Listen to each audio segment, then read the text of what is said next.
What's up guys, it's Dylan, and today I'm going to be reacting to the finals match for the Cruiserweight Blue Belt division at the Naga tournament I did in Foley a few weeks ago. The video did start a little late, but you didn't miss much. As you see, we're about to get called for a stalling penalty here. So basically we're just standing up for the first 30-40 seconds. These matches are only 5 minutes, so they typically call stalling pretty quick so we can get to the ground and do some actual jiu-jitsu. However, it appeared that both me and my opponent were trying to play the top game. At least for me, I feel like I can conserve energy a little bit better on top. Some people can definitely conserve energy on bottom, but I think with my wrestling background, that's why I favor the top position. We're going to wrestle for a little longer until someone gets taken down. Again, kind of how I mentioned from my previous matches, that collar tie, just staying heavy on his neck, it's a really good way to wear him down and get rid of his energy.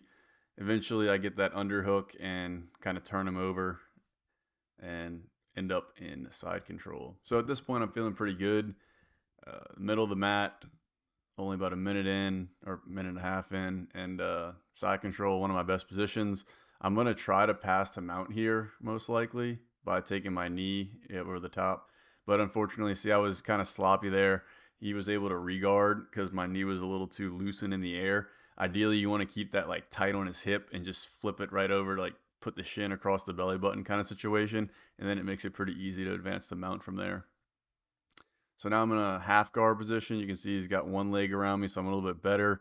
I'm trying to do a tripod pass where you can see my two legs and neck are the tripod basically, and it put my butt up in the air, and I can really put a lot of shoulder pressure down on him.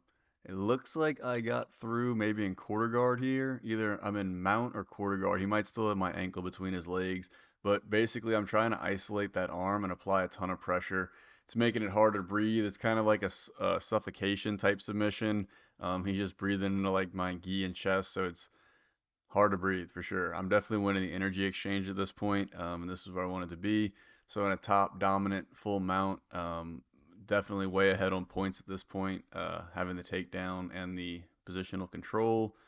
Uh, he's trying to bridge me off, but I'm just making sure I stay high. And whenever he explodes, it's like a wet blanket technique I use to describe it.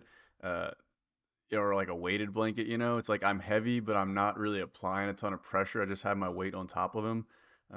Passing over to the scarf hold or case katami, one of my signature positions. It makes it really easy to isolate that arm, and I can apply a ton of pressure through my right lat into his chest.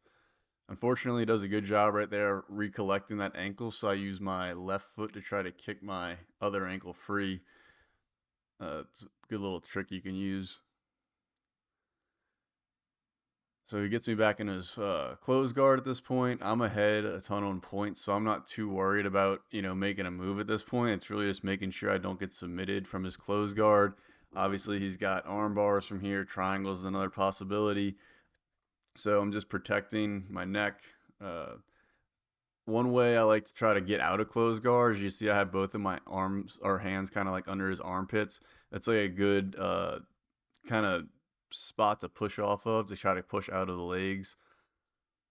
So I was able to get out of the close guard, so now I'm more in like an open slash half guard position or trying to pass. Got a lot of, right here it's kind of important that I have my hand tight on his hip. By keeping that arm wrapped around his waist, it allows me to make sure our hips don't get too separated. If he can create space between me and his hips, it's going to make it a lot easier for him to escape the pin and kind of get back to his feet. Looks like he might have been going for a Kimura there on that arm, but I had it buried pretty deep, so I wasn't able to get much. Do kind of like a reverse pass here, or like a show your back a little bit. Typically in jiu-jitsu, you don't want to expose your back like that, but because I have so much weight on his hips on top of his body, I can kind of show my back a little bit to pass.